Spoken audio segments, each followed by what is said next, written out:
था शाम के सेशन में कि सर आप सुबह जवाब नहीं देते हैं ऑनलाइन वालों का। दिख रहा है ना? Good morning to everyone.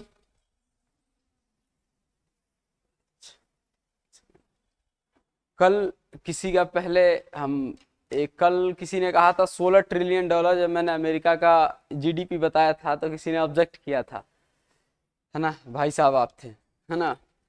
तो देखिए जीडीपी जो होता है, जीडीपी का सैंपल साइज आप $25 ट्रिलियन बोले ना, वो सरकारों का झांसा होता है। आप लोग अभी भी नहीं समझे।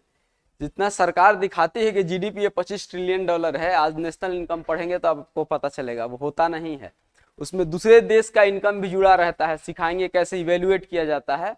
जब नेशनल इनकम, राष्ट्रीय आय पढ़ाएंगे तब बताएंगे कि वो गलत होता है डेटा। वो आपको दिखाने के लिए इतना बड़ा दिखा दिया जाता है कि भारत का इनकम जो है, राष्ट्रीय आय 5 ट्रिलियन है। मोदी जी कहते हैं ना, आएंगे हम अपने राष्ट्र के इनकम को $5 ट्रिलियन बना देंगे। तो महंगाई काहे बढ़ रहा है? ये सब झांसा होता है। नेशनल इनकम में सीखेंगे। राष्ट्रीय आय होता है एनएनपी, जीडीपी नहीं होता है, एनएनपी। ये लिखा हुआ है आपको इकोनॉमिक्स की किताब में। और एनएनपी बोलते हैं नेट नेशनल प्रोडक्ट को। जब नेशनल इनकम पढ़ेंगे तो देखेंगे। जीडीपी जो होता है उसमें दूसरे देश का इनकम भी, जो दूसरे देश की कंपनियां होती हैं वो भारत में आके कमा रही होती हैं, वो सब उसमें ऐड होता है। तो जीडीपी सरकार कभी बोलेगी ही नहीं कि एनएनपी क्या होता है। क्या बोलती है सरकार? हमेशा क्या बोलती है? जीडीपी का साइज इतना बड़ा हो गया, इतना छोटा हो गया। बेसिकली होता है देश का इनकम एनएनपी। और ये क्वेश्चन पूछा हुआ है कि देश का सही राष्ट्रीय आय क्या होता है? एनएनपी। राष्ट्रीय आय का मतलब होता है एनएनपी। पूरा राष्ट्रीय आय का हम लोग हिस्ट्री जानेंगे, कैसे स्टार्ट हुआ, कहां से। तो हम आज नहीं, नेक्स्ट क्लास में देखेंगे, ठीक? आज हम लोग स्टार्ट कर रहे हैं प्लानिंग। प्लानिंग जानते हैं आप लोग? कल प्लानिंग के बारे में हमने चर्चा भी किया था।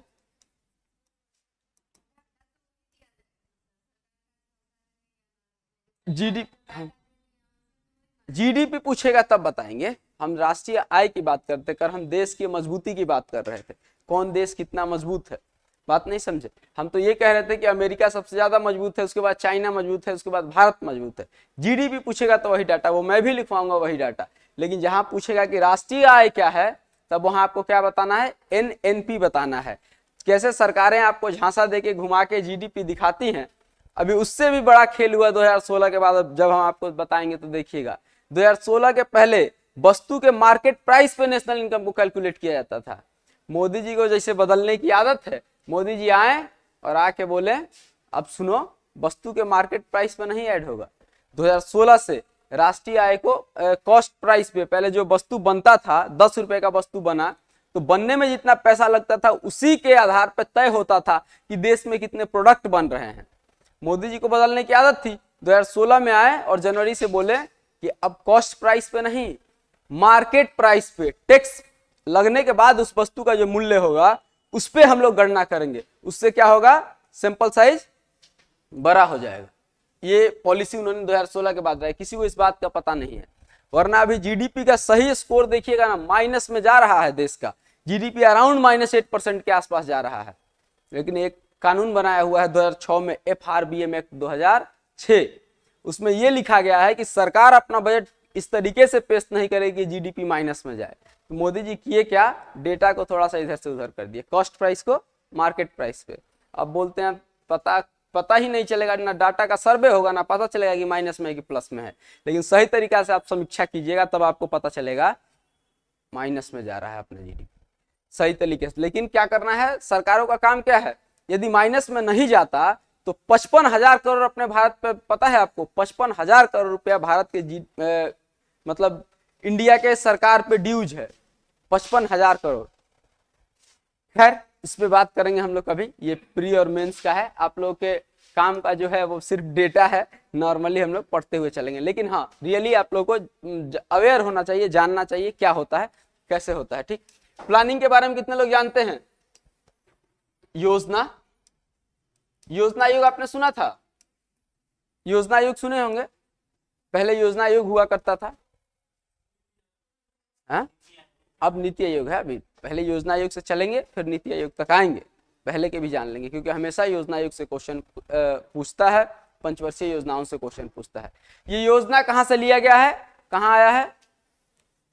योजना कहां से लिया गया, कल मैंने क्लास में बताया है, वो योजना का स्कीम कहां से उठाया गया है, कौन सी इकोनॉमी से, कौन से इकोनॉमी से, हमने बताया था कल, समाजवादी अर्थव्यवस्था से हमने क्या उठाया है, प्लानिंग, कहां से, समाजवादी अर्थव्यवस्था से, कल बताया था मैंने, शायद लिखवाया भी था, नहीं लिखवाया था, सवाल ही नहीं है, नहीं लिखवाया, देखिए आप अपने कॉपी को,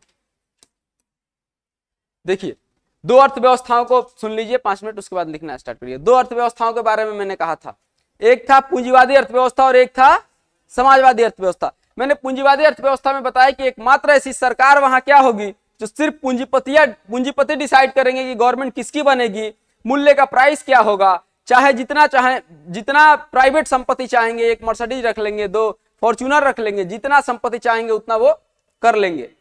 यानी क्या पूंजीवादी व्यवस्था में प्लान बनाने की जरूरत है क्या, जो मर्जी वो करेंगे, वो पूंजीवादी हैं, डिक्टेटर हैं। आज अमेरिका में जाके देख लीजिए, जिस बैंक को चाह देते हैं उस बैंक को गिरा देते हैं, कौन लोग, पूंजीपति लोग। वक्त नहीं लगता है, एक अभी 2-3 महीना पहले वहां की 2 बैंकों को दिवालिया घोषित कर दिया गया है। यदि वहां के बिजनेसमैन से आप पंगा लेंगे बर्बाद हो जाइएगा। लेकिन भारत में ऐसा है क्या, आप अडानी से, आप अंबानी को देखते हैं, राहुल जी गरियाते रहते हैं दिन भर, अंबानी ने ये घोटाला किया, अडानी ने ये घोटाला किया। अंबानी अडानी कुछ कर पाते हैं, नहीं कर पाते हैं। क्यों, क्योंकि हमारे यहाँ अर्थव्यवस्था है मिश्रित अर्थव्यवस्था, जिसमें समाजवादी भी है और पूंजीवादी भी है, और उसके ऊपर कौन बैठा हुआ है, सरकार बैठी हुई है। सरकार उन दोनों को कोलैप्स करके जो हमारे फायदे की चीज है उसको निकाल के और नियंत्रण करती है। मूल्य का भी निर्धारण कौन करता है, सरकार करती है। नीति का भी निर्धारण कौन करता है, सरकार करता है।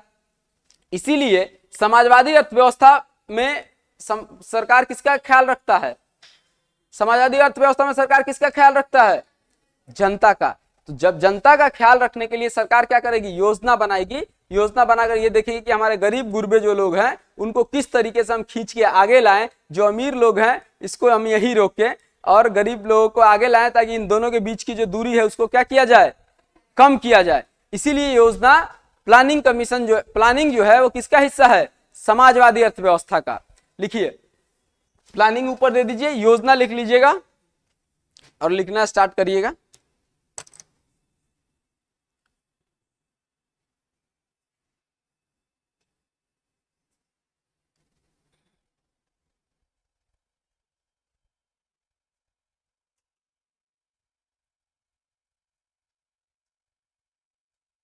लिख लिए योजना। इंग्लिश वाले लोग भी हैं क्या, आप प्रीवियस पुराने बैच के भी हैं, हम देख के लग गए। चलिए लिखिए, योजना समाजवादी अर्थव्यवस्था का समाजवादी अर्थव्यवस्था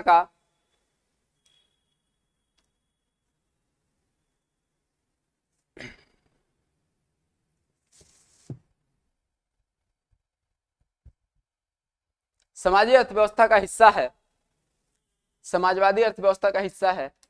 हमें लगा कल मैंने आपको बता चुका हूं मैं, ये समाजवादी अर्थव्यवस्था का हिस्सा है, जिसे 1924 में सबसे पहले, इंग्लिश में बोलेंगे रुक जाइए, जिसे 1924 में सबसे पहले रूस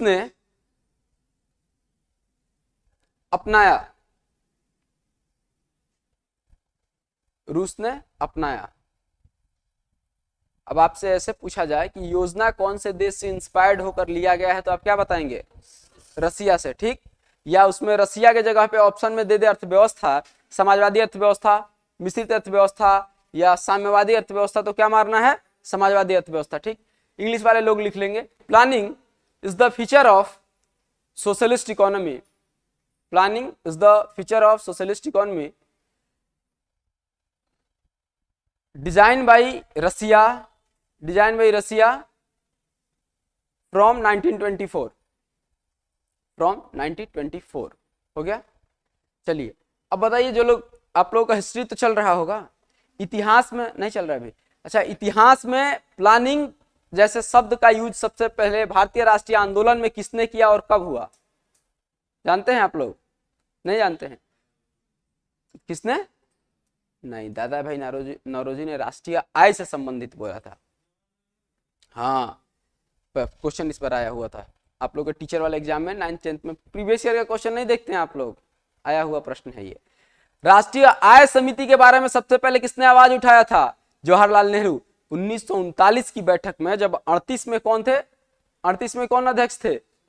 सुभाष चंद्र बोस। सुभाष चंद्र बोस जब रिजाइन दिए तो 1939 में जवाहरलाल नेहरू उस कांग्रेस के सदन में यह आवाज उठाए कि भारतीयों को एक योजना समिति बनानी चाहिए कि हमारा देश का अर्थव्यवस्था किस तरीके से आगे बढ़ेगा। हम भारतीय लोग हैं और हम 1929 से अपने आप को क्या मानते हैं? स्वतंत्र मानते हैं। चाहे ये अंग्रेज करे या ना करे, हम स्वतंत्र मानते हैं। हमारा काम है, हम गरीब गुरबों को आगे बढ़ाने के लिए नए तरीके से काम करेंगे, योजना बनाएंगे और सरकार को बोलेंगे कि तुम हमारी योजनाओं को अमल करो। इसलिए 1939 में सबसे पहले योजना समिति की बात किसने की? जवाहरलाल नेहरू ने। इसको लिख लीजिएगा, आया हुआ प्रश्न है। योजना समिति, योजना समिति, योजना समिति से संबंधित, योजना समिति से संबंधित आवाज 1939 में 1939 में कांग्रेस के अधिवेशन में जवाहरलाल नेहरू ने किया। इस बार के बीपीएससी टीचर वाले एग्जाम में ये क्वेश्चन था। 1939 में। इंग्लिश वाले लोग लिख लेंगे। First time introduce about planning commission by Jawaharlal Nehru in Congress session 1939 in 1939। 1939 का कांग्रेस सेशन का नाम क्या था? त्रिपुरा अधिवेशन। हाँ, अच्छा ये बताइए, मैं आपसे पूछूं कि भारतीय राजनीति में, भारतीय राष्ट्रीय आंदोलन में सब कौन सा ऐसा व्यक्ति था जो कांग्रेस के अधिवेशन में समाजवादी अर्थव्यवस्था की बात किया? सबसे पहले जवाहरलाल नेहरू। जवाहरलाल नेहरू ने 1936 में, 1935 में जब भारतीय शासन अधिनियम आ गया तो 1936 में जवाहरलाल नेहरू ने कहा कि ये सरकार, ब्रिटिश सरकार हम लोगों के ऊपर फालतू कानून इंपोज कर रही है। हमारा सोच सोशलिस्ट है, हम समाजवादी लोग हैं, हम समाज के हर तबके की बात करते हैं। ये ब्रिटिश के जो लोग हैं, ब्रिटिश सरकार जो है वो कुछ गिने चुने हुए लोगों, जमींदारों के लिए ये कानून बना के हमारे ऊपर फेंक देती है और हम समाजवादी लोग, जो हम गरीब गुरबों का भी ध्यान रखने वाले लोग, हम इसके ऊपर आवाज नहीं उठा रहे हैं। बहुत कड़ा प्रतिरोध किया था किसने? जवाहरलाल नेहरू ने। और जवाहरलाल नेहरू ने, अब फर्स्ट टाइम ऐसा हुआ जब जवाहरलाल नेहरू समाजवादी अर्थव्यवस्था के बारे में खुलकर बोले थे। सोशलिस्ट इकोनॉमी से संबंधित सब विचार जो उनका था वो पहले था नहीं, वो दूर रहते थे, लेकिन क्योंकि अमीर आदमी थे, आपको पता है जवाहरलाल नेहरू अमीर घर के थे। लेकिन 1935 का जब अधिनियम पारित हुआ तो फैजपुर अधिवेशन हुआ 1936 में, और 1936 के फैजपुर अधिवेशन में नेहरू ने कहा कि ये जो कानून बनाया जा रहा है सिर्फ अमीरों के लिए बनाया जा रहा है। हमारी अर्थव्यवस्था और हमारे लोग समाजवादी विचार के लोग हैं। हम हर व्यक्ति के बारे में, हर व्यक्ति के बारे में सोचते हैं ताकि उसका कल्याण हो सके। इसलिए समाजवादी अर्थव्यवस्था के बारे में सबसे पहले मुखर रूप से किसने बोला कांग्रेस के अधिवेशन में? तो कौन है वो? जवाहरलाल नेहरू। इसको भी लिख लीजिए। समाजवादी अर्थव्यवस्था के बारे में, समाजवादी अर्थव्यवस्था के बारे में इसी बोलिए, बाहर होंगे और बोल दीजिएगा सर पानी भी मांगे हैं।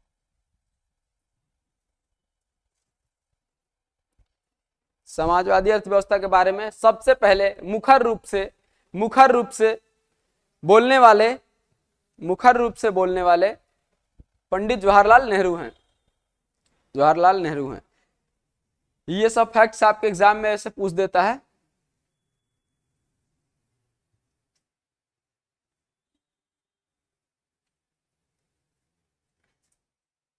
लिख लिए आप लोग। 1936 में फैजपुर अधिवेशन था। 1936 में सबसे पहले नेहरू ने बोला। अजय जी थोड़ा पानी पिला दीजिएगा, नॉर्मल, ठंडा नहीं। ठीक हो गया। अर्थव्यवस्था के बारे में क्यों बोला जा रहा था समाजवादी अर्थव्यवस्था जानते हैं इसमें भी पॉलिटिक्स था। ये मत समझिए आपकी नेहरू इतने अच्छे थे कि वो समाजवादी अर्थव्यवस्था को मानते थे। नेहरू समाजवादी अर्थव्यवस्था के पक्ष में थे नहीं। मजबूरी ये था कि राष्ट्रीय आंदोलन में गरीब लोगों को क्या करना था, शामिल करना था। पूरी पॉलिटिक्स रही है। एकमात्र ऐसा नेता रहा राष्ट्रीय आंदोलन का गांधी, जिसने अभी किसी को जोड़ने का प्रयास नहीं किए। सब लोग जुड़े, अमीर भी जुड़ा, गरीब भी जुड़ा। आप लोगों को 8 इंडस्ट्रियल प्लान नहीं, आप लोगों को नहीं बताए हैं। अब गरीब भी जुड़ा, अमीर भी जुड़ा, सारा लोग जुड़ गए किसके पीछे, गांधी के पीछे। बाकी सभी नेताओं ने अपने स्तर से प्रयास करता रहा है कि वो लोग क्या करें, अलग अलग सेक्शन के लोगों को अपने साथ जोड़ते रहें, लेकिन गांधी कभी किए नहीं। गांधी की वेशभूषा ही ऐसी थी कि 1917 के चंपारण आंदोलन में गांधी की खासियत देखिए, गांधी को देश का गरीब बताने का तरीका देखिए। आप लोग, हम लोग कहते हैं ना सूट बूट पहन के आ जाते हैं, गांधी वैचारिक रूप से इतने मजबूत थे कि अंग्रेजों को दिखाना था कि देश गरीब कैसे है, तो कैसे दिखाया। 1917 का चंपारण आंदोलन बिहार में चल रहा था। गांधी आके मजरूल हक से मिले और यहाँ से जा रहे थे मुजफ्फरपुर, रास्ते में जब पैदल जा रहे थे कुछ दूर तो देखे कि बिहार में एक औरत जो है ठंड से कपकपा रही थी। गांधी ने देखा, और वो गांधी जो उस वक्त लॉ स्कूल ऑफ इकोनॉमिक्स से पढ़ा है, वो गांधी जो उस वक्त बैरिस्टर है, लॉ पढ़ा हुआ है, अपना सूट बूट निकालता है और फेंक देता है। कहता है हमारा देश गरीब है, ये गरीब, हमारे देश की गरीबी की पहचान होगी कि आज के बाद गांधी धोती के अलावा कुछ नहीं पहनेगा। एक धोती पहने हुए बोला कि जब तक देश की हर औरत, हर लड़की, हर लड़का कपड़ा नहीं पहन लेगा तब तक गांधी दूसरा कपड़ा नहीं पहनेगा। इसलिए गांधी ठंडा हो या गर्मी हो क्या पहने रहे, धोती। ये ऐसा नहीं है कि उनका राजनीतिक परिवेश है, उन्होंने दिखाया ब्रिटिश को, बताया कि तुम लोग हमारे देश को लूट रहे हो और लूट के हमारी स्थिति क्या कर दिए हो कि हम कपड़ा पहनने लायक नहीं है। गांधी ने ये सिंपल सा धोती पहन के पूरे विश्व को बताया कि देखिए इन लोगों ने क्या किया है, हमारे इकोनॉमी को लूटा है, खसोटा है, तब जाके हम आज एक कपड़े पे बच गए हैं, है ना। गांधी का देखिए दिमाग इतना तेज था कि तुरंत डिसीजन ले लेते थे, मौका मिला तुरंत पॉलिटिकल गेम खेल देते थे, इसीलिए गांधी रहे। आपको बताऊं मैं 8 इंडस्ट्रियल प्लान, अभी हम लोग इसमें आगे बढ़ेंगे। गांधी एक ऐसे व्यक्ति हैं, जमुनालाल बजाज को जानते हैं आप लोग, जमुनालाल बजाज, टाटा, ये सब लोग किसके पीछे खड़े रहे, इतने बड़े बड़े इंडस्ट्रियलिस्ट, गांधी के पीछे। असहयोग आंदोलन करने गांधी गए, इन लोगों ने कहा कि गांधी जी घबराइएगा मत, रोक लें ब्रिटिश, हमको जितना रोकना है, जब आपको आंदोलन में पैसों की जरूरत पड़ेगी हम आपके पीछे हैं, खड़े हैं, देने के लिए तैयार हैं, घबराइएगा मत आप। कौन थे, गांधी थे। गरीबों को भी जोड़ लिए, अमीरों को भी जोड़ लिए, मिडिल वर्ग को भी जोड़ लिए, किसानों को भी जोड़ लिए, सबको जोड़ लिए, कौन, गांधी। लेकिन और लोग नहीं जोड़ पाए। और लोग क्या कर रहे थे, जैसे नेहरू ही थे, नेहरू उस तरह से सक्षम नहीं थे। जब उन्होंने समाजवादी लोगों को जोड़ने के लिए क्या करते हैं, समाजवादी अर्थव्यवस्था की बात करना है 1936 में स्टार्ट कर देते हैं, ताकि हमारे साथ कौन लोग आ जाएं, गरीब लोग आ जाएं। अंबेडकर को भी देखिएगा 1932 में क्या करते हैं, डिप्रेस्ड क्लास को, लोअर क्लास को जोड़ने के लिए पूना सभा करते हैं, पूना पैक्ट करते हैं, और उसके बाद इनकी बात करने लगते हैं गोलमेज सम्मेलन में, किसको, गरीब लोगों को जोड़ने के लिए कि दलितों का आवाज हम उठाएंगे। गांधी ने कहा भाई दलितों का आवाज क्या होता है, दलित भी अमीर है, जनरल भी अमीर है, ओबीसी भी अमीर है, और तीनों गरीब भी हैं, तीनों अमीर भी हैं, ये बात क्या होता है। गांधी ने क्या किया, सबको जोड़ के एक प्लेटफॉर्म पे ला दिया, कहा कि कुछ नहीं, अर्थव्यवस्था, हमारा अर्थव्यवस्था लूटा गया है, घसोटा गया है, हम नहीं छोड़ेंगे, हम अर्थव्यवस्था के आधार पर बात करेंगे। ये गांधी का टैलेंट था, लेकिन सब लोग समझ नहीं पाए। लोग क्या करते थे, और राजनेता, इसीलिए गांधी विशेष हो जाते हैं। गांधी को इसलिए नहीं पूजा जाता है विदेशों में, गांधी विशेष इसलिए होते हैं कि वो अपना एक जो स्लोगन देते थे, जो अपना एक आइडेंटिफिकेशन देते थे, वो पूरे भारत के तरफ से देते थे। धोती पहन लिए। आपको याद है एक अंग्रेज अधिकारी के पास गांधी गए, तो अंग्रेज अधिकारी ने कहा कि पूरा कपड़ा पहन के आना है। गांधी गए, हाँ चर्चिल ने, विंस्टन चर्चिल ने, ठीक है, तो चर्चिल के पास गए, गांधी ने क्या कहा, देखिए वहां भी इकोनॉमी का एक अपना स्लोगन डाल देते हैं। उसके अधिकारी ने कहा कि हुजूर आप पूरा कपड़ा पहन के जाइए, ये हमारा डेकोरम है। डेकोरम का मतलब होता है कि कानूनी तौर पे, जैसे कानून में क्या बोला जाता है, डेकोरम, जो रूल रेगुलेशन होता है। कोई आईएएस अधिकारी प्रधानमंत्री के सामने जाता है तो नॉर्मल शर्ट पहन के नहीं जाएगा, आज भी ये फॉर्मूला है, उसको कोट पैंट पूरा अपने फॉर्म में जाना होता है, ये सब फॉर्मूला है, तो उसी को डेकोरम बोलते हैं। तो उसके अधिकारी ने कहा, होगा ओएसडी उसका पीएस, कि गांधी जी, ओ गांधी, तुमको ये सूट बूट पहन के जाना है, कपड़ा आ गया। गांधी ने कहा कि हम नहीं पहन के जाएंगे, जाके बोल दीजिए अपने साहब से हम ऐसे ही मिलेंगे। चर्चिल के सामने गया तो चर्चिल ने कहा कि ये फकीर की तरह तुम भूखा नंगा आ गए, बताओ। तो उन्होंने कहा हुजूर हम कैसे भूखा नंगा नहीं रहेंगे, आपने हमारे देश के सभी लोगों का कपड़ा आपने छीन रखा है, आपने हमारा खाना छीन रखा है, तो हम भूखे नंगे और फकीर की तरह दिखेंगे ही। गांधी वहां भी जाकर क्या किए, भारतीय अर्थव्यवस्था की चोट देकर चले आए विंस्टन चर्चिल को। अब ये गांधी कर क्यों रहे थे, गांधी इसलिए कर रहे थे कि ये बातें मीडिया में आए, गांधी इसलिए कर रहे थे कि वर्ल्ड प्रेस में जाए और दुनिया जाने कि इंग्लैंड हमारे साथ क्या बर्ताव कर रहा था, है ना। गांधी इसलिए कर रहे थे। नेहरू की भी उतनी समझ नहीं थी, किसी की समझ उतनी नहीं थी, लेकिन गांधी की इतनी समझ कुशाग्र थी, उनको पता था कहां से क्या स्लोगन मार के आगे बढ़ जाना है। इसलिए गांधी ने कभी, गांधी की अर्थव्यवस्था भी हम लोग आगे पढ़ने वाले, गांधी की अर्थव्यवस्था, इसलिए गांधी पे बात कर रहे हैं। गांधी ने जब अपने अर्थव्यवस्था के बारे में बताया तो कहा कि भारतीय अर्थव्यवस्था को सबसे मजबूत बनाने के लिए एक ही काम करना है आपको, क्या, जो अभी चाइना करता है, कुटीर उद्योग, स्मॉल इंडस्ट्रीज, क्या कुटीर उद्योग। बोला कि जिन अंग्रेजों ने हमें परेशान किया, जिन बड़े बड़े अमीरों ने हमें परेशान किया, फिर हम वही काम कर रहे हैं, बड़ी बड़ी इंडस्ट्री लाते हैं, बैठा देते हैं। गरीब आदमी किस पे जाके डिपेंड हो जाएगा, इंडस्ट्री पे। ऐसा करो ही मत, हर घर में छोटी छोटी इंडस्ट्री खुलवा दो, गरीब आदमी पे कोई आवाज उठाने का कोशिश ही ना करे। कोई बोलेगा मालिक गरीब आदमी है, अपना इंडस्ट्री चलाएगा, अपना खुश रहेगा, किसी के ऊपर डिपेंड नहीं रहेगा। इसको किसने इंप्लीमेंट किया है आज की डेट में, चाइना। चाइना सबसे आगे इसीलिए है, भारत के 80% इकोनॉमी पे किसका कब्जा है, चाइना का। क्यों, क्योंकि उसने कुटीर उद्योग स्टार्ट कर दिया है। उसको पता है कि 5 क्लास का बच्चा है, 6ठा क्लास से उसको घर पे 4 घंटे एक्स्ट्रा टाइम मिल रहा है, मोबाइल का मैकेनिज्म सिखा देंगे, बैठ के क्या करेगा, 4 गो मोबाइल बना देगा, काम हो गया, देश की इकोनॉमी भी बढ़ गई, उस लड़के का इनकम भी हो गया। हम वो नहीं कर पा रहे हैं अभी, लेकिन गांधी की उसी अर्थव्यवस्था की नीति को अपनाया किसने, चाइना ने। अभी हमारी दिक्कत यही है कि हम लोग अपने जो डिसिपल लोग हैं, हमारे यहाँ के बेहतरीन लोग हैं, उनको हम फॉलो नहीं कर पा रहे हैं। जिस दिन कुटीर उद्योग पे, और ये हम नहीं कह रहे हैं, एपीजे अब्दुल कलाम ने 2003 में बोला कि देश की अर्थव्यवस्था के बारे में सबसे बेहतरीन तरीका से बताने वाले जो व्यक्ति थे वो महात्मा गांधी थे। वो देश के रूह को जानते थे, अर्थव्यवस्था को सबसे ज्यादा समझते थे। एपीजे अब्दुल कलाम नाराज थे इस बात से। क्या मजाक है भाई, आप लोग नई नई स्कीम लाते चल रहे हैं, जीरो बेस्ड बजट लाते हैं, जेंडर बजट लाते हैं, गांधी की नीति को क्यों नहीं अपनाते हैं। जब राष्ट्रपति बने तो उन्होंने 2003 में जबरदस्ती मनरेगा, आप लोग देख रहे हैं किसका दिया हुआ है, एपीजे अब्दुल कलाम का। एपीजे अब्दुल कलाम ने जबरदस्ती इसको इंपोज करवाया, सरकार से कहा ये हमारा पक्ष है, गांधी की नीतियों के आधार पर इसको लाया जाए। गांधी कहते थे गांव के लोगों को क्या करो, जो गांव के गरीब लोग हैं, भूखे लोग हैं, इसे खाना दो, इसे काम दो, ये लोग काम करेंगे, इनके पास पैसा आएगा, ये खुद ही डेवलप कर जाएंगे। सरकार की जरूरत नहीं है कि जाके वेलफेयर स्कीम लाए और पैसा दे, सब्सिडी दे, नहीं, हम इनको काम देंगे, ये आगे बढ़ जाएंगे, ये गांधी कहते थे। और इसी बात को एपीजे अब्दुल कलाम ने 2003 में कहा।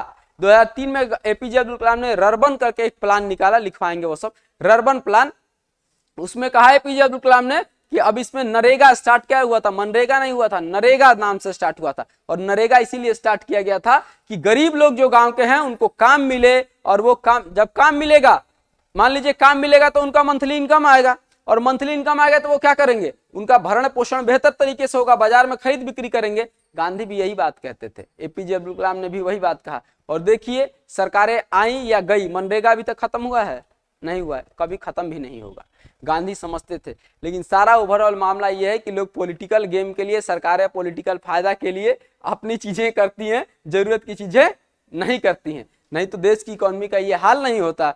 चाहे बिहार ही है, यहाँ भी छोटे छोटे उद्योग लगा दिए जाए तो गरीबी दूर नहीं हो जाएगा जी, कहाँ नहीं हो जाएगा। एथेनॉल अभी प्रोडक्ट बन रहा है, एथेनॉल का प्रोडक्शन बिहार में बढ़ाया जा रहा है। क्यों एथेनॉल बढ़ा रहे हैं आप, जरूरी है। आप घर घर पे छोटी छोटी इंडस्ट्रीज लगाइए, मोहल्ले वाइज इंडस्ट्री लगाइए, जैसे गांधी कहते थे। देखिए ना, लोग स्टेबल हो जाते हैं, लोग आगे बढ़ते हैं।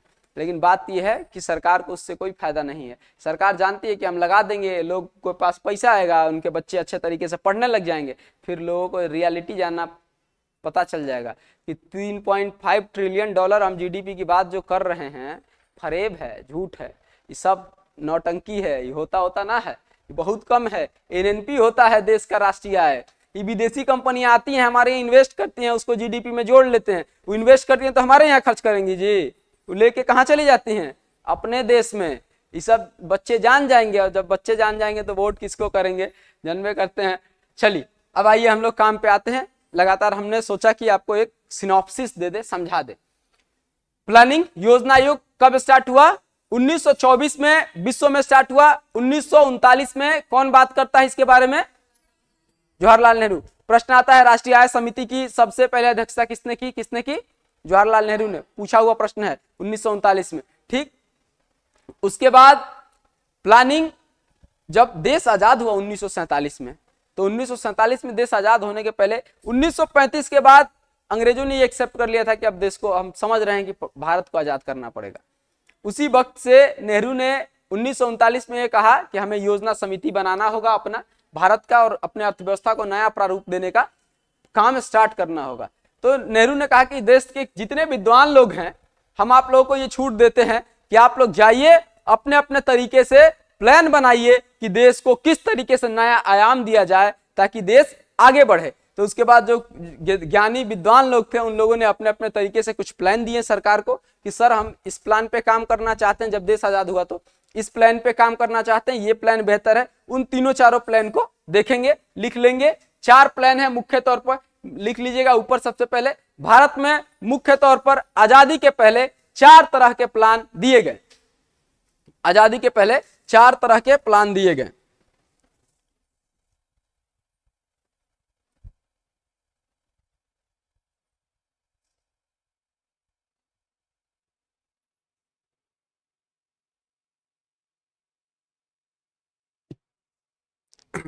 बताइए कौन कौन सा प्लान जानते हैं आप लोग?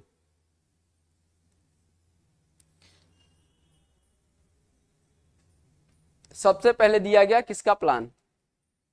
टाइप्स ऑफ प्लान लिख लीजिए, आप लिखिए, इंग्लिश वाले लोग लिख लेंगे। इन इंडिया बिफोर इंडिपेंडेंस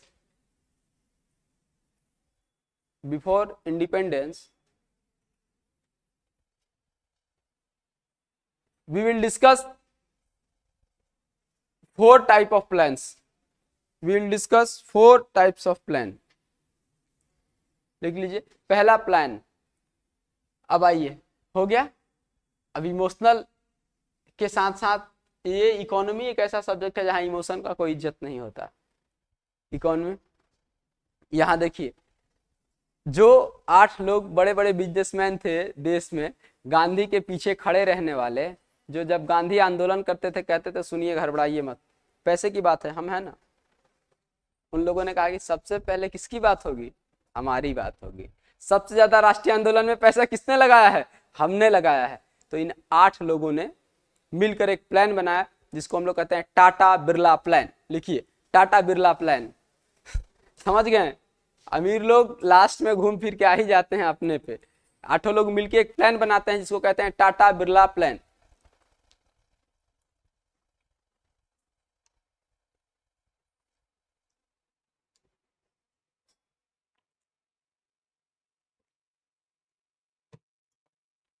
सोलह लोग ऑनलाइन हैं। जिन लोगों को क्वेश्चन में दिक्कत होगा बता दीजिए, या नहीं समझ में आ रहा हो। बाद में आप लोग कहते हैं आवाज नहीं आता है। पहला किसने दिया? टाटा बिरला प्लान, है ना। इसको कहते हैं 8 उद्योगपतियों का प्लान। 8 उद्योगपतियों का प्लान भी कहते हैं। देश के, आप लिख रहे, इंग्लिश में लिख ले रहे हैं आप, ये ठीक है, जहां लिखवाना होगा बोल दीजिएगा, लिखवा देंगे। 8 उद्योगपतियों ने, उसमें कौन कौन लोग थे? जमनालाल बजाज, टाटा, वो सभी अमीर आदमी, वो सभी बिजनेसमैन जो लोग गांधी के पीछे खड़ा थे। अब सवाल देश के ऊपर ये भी आ गया कि क्या जो लोग भारतीय राष्ट्रीय आंदोलन में जब देश को जरूरत थी तब गांधी के पीछे खड़े थे, इनके प्लान को हम मानेंगे या नहीं मानेंगे? आगे देखेंगे इसको। 8 लोगों ने इस प्लान को बनाया, इसको टाटा बिरला प्लान भी कहते हैं। लिख लिया आप लोगों ने। 1944 में इस प्लान को दिया गया। कब? 1944 में।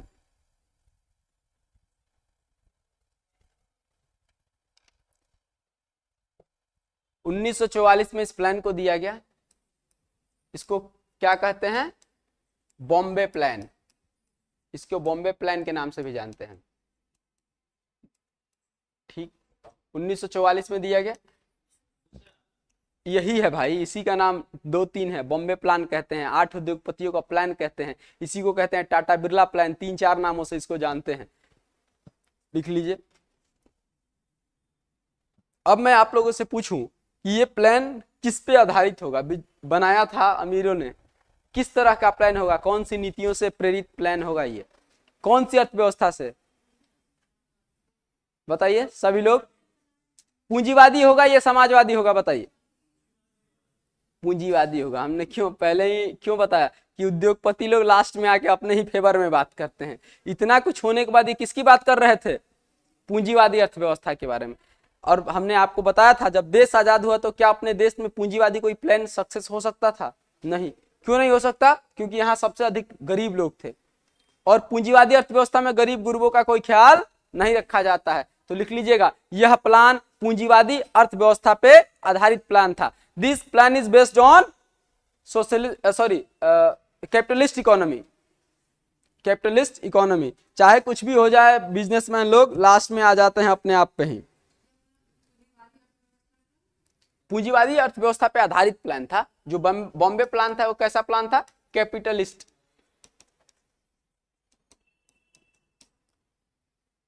कैपिटलिस्ट इकोनॉमी पे आधारित, पूंजीवादी अर्थव्यवस्था पे आधारित, ठीक। अब सवाल आया 1944 में इन लोगों ने दे दिया। अब गांधी के एक बड़े शिष्य थे साउथ के, श्रीमान सीतारमैया उनका शायद नाम था, पट्टाभी सीतारमैया नहीं, पट्टाभी सीतारमैया नहीं, उनके परम शिष्य थे, उनके विचारों को मानते थे और लिखते थे। कुछ श्रीमान सीतारमैया उनका नाम था, एस सीतारमैया लिखा जाता, नाम और लंबा था। तो उनको काम दिया गया, उन्होंने कहा कि भाई सब लोग अपना अपना विचारधारा पे बना रहा है इकोनॉमी, हम गांधी के विचारधाराओं पे इकोनॉमी का एक नया आयाम देंगे। तो उन्होंने भी बनाया, उसको कहते हैं हम लोग गांधीयन प्लान। आगे लिखिए, गांधीयन प्लान। हाँ, दूसरा प्लान गांधीयन प्लान। 3-4 प्लान है, इसको जान लेते हैं, पूछ देता है कभी कभार।